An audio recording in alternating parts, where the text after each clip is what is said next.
Mental health is very important and truly does matter. As surprising as it may seem, the youth stand at the core of the mental health promotion. With both of these things being said, it is important to feel your emotions and not hold them in or avoid them. Emotions are a state of mind. They result from many things such as experiences, interactions with others, circumstances, and just moods. Many common emotions are happiness, sadness, anger, grief, and peace.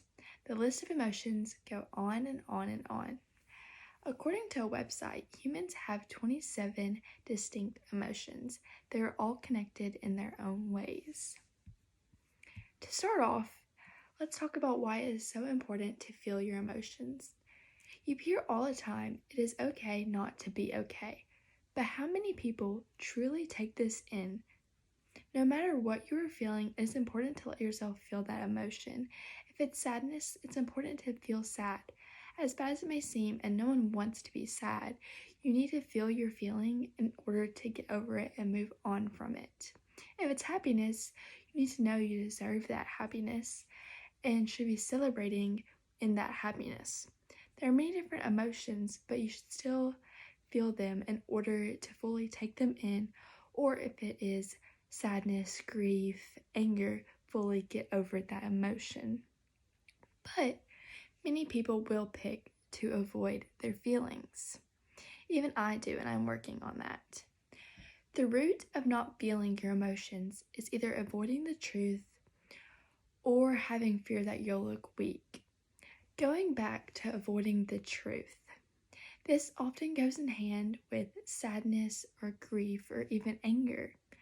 You don't want to feel the sadness or feel what happened from that, and you don't want to believe it's actually true, so you just pick to push that emotion away, put it in a drawer, and not feel it.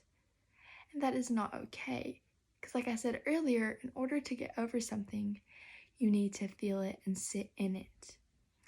Also, the feeling of avoiding the truth, maybe it's happiness. Maybe you don't want people to think you're boastful or bragging about something, but you deserve to feel that happiness. Maybe it's something you've worked for, you earned it, but you're scared of what others will think. But no matter what, it's important to feel that emotion. Moving on, looking weak. Studies show males are more likely to avoid their emotions to not feel weak, but this can go with anyone. If it is sadness or anger or just disappointment, you don't want others to be like, wow, they're weak. But in reality, that's not how it is. You need to feel that emotion, again, to move on from it, to progress from it, to just keep going and pushing through life. In the end, all this will benefit you.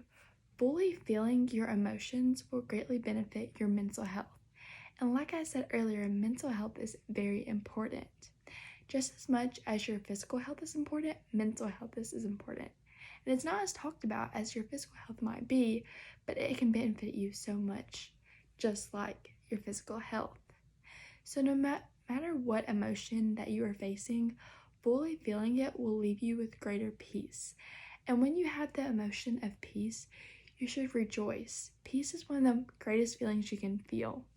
And oftentimes, a lot of people struggle with finding their peace. So, to conclude, you can never fully avoid your emotions. They'll always be there no matter what.